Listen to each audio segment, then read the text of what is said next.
Praise the lord. ప్రభు నామంలో అందరికీ వందనాలు. దేవుడు మనకి ఈరోజు ఇచ్చిన వాగ్దాన అంశము యవ్వనము. కొన్ని వాగ్దానాలను చూద్దాం. కీర్తనల గ్రంథము 103వ అధ్యాయము 5వ వచనం.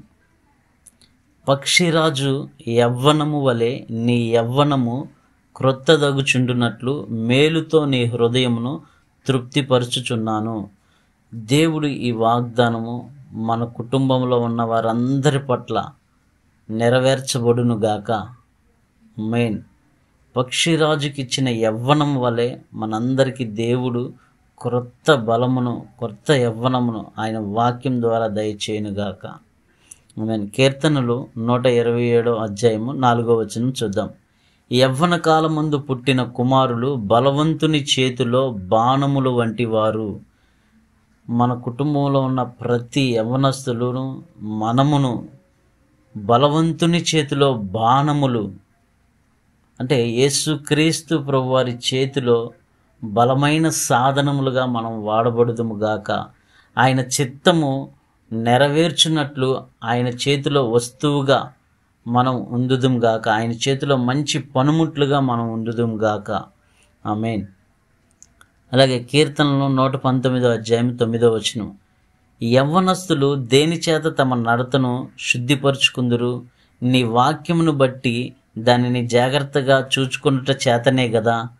మన కుటుంబంలో ఉన్న యవ్వనస్తులు వారందరూ కూడా దేవుని వాక్యం చేత జాగ్రత్తగా నడుచుకున్నట్టు చేత వారి నడతను శుద్ధిపరుచుకుందురుగాక. ఆమేన్.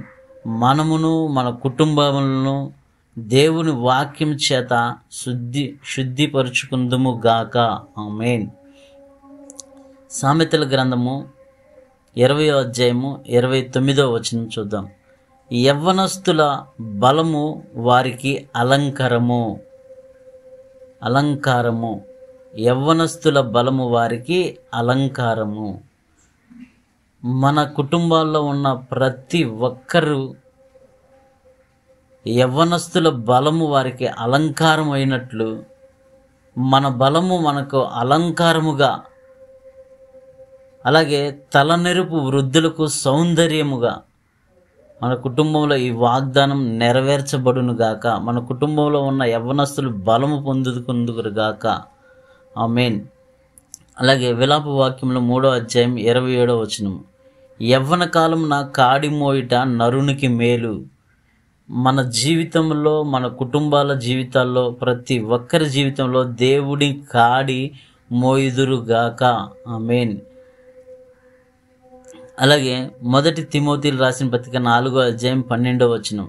యవ్వనమును బట్టి ఎవడు నిన్ను తృణీకరింపకము, విశ్వాసులకు మాదిరిగా ఉండుము. మన బలమును బట్టి మనల్ని ఎవరు తృణీకరింపకుండా విశ్వాసులకు మాదిరిగా ఉండుదుము గాక. అవునండి. యవ్వనములో బలవంతుడు ఎవరి మాట వినడు. ఎవరి మాట వినకపోవడం చేత కొంతమంది వారిని తృణీకరిస్తారు. అలాగా మన యవ్వనమును బట్టి, మన బలమును బట్టి ఎవరో మనల్ని తృణీకరింపకుండా మనం ఉందుదుము గాక. విశ్వాసులకి మాదిరిగా మనం ఉందుదుము గాక. యేసు నామములో మనం అందరం ఇలాంటి బలమును, ఇలాంటి యవ్వనమును కలిగి ఉందుదుము గాక. అలాగే ఏవేలు రాసిన గ్రంథము 2వ అధ్యాయము 28వ వచనం చూద్దాం. తర్వాత నేను సర్వజనుల మీద నా ఆత్మను కుమ్మరింతును, మీ యవ్వనస్తులు దర్శనములు చూతురు. అలాగే మన కుటుంబంలో దేవుని ఆత్మ కుమ్మరించబడునుగాక.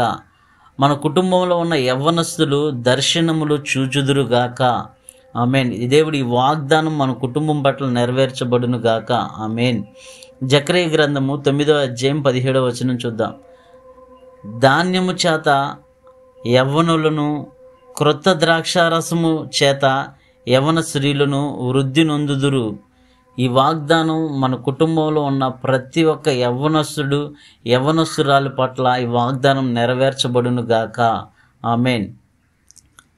అలాగే 1 యోహాను రాసిన పత్రిక 2వ అధ్యాయం 14వ వచనం చూద్దాం.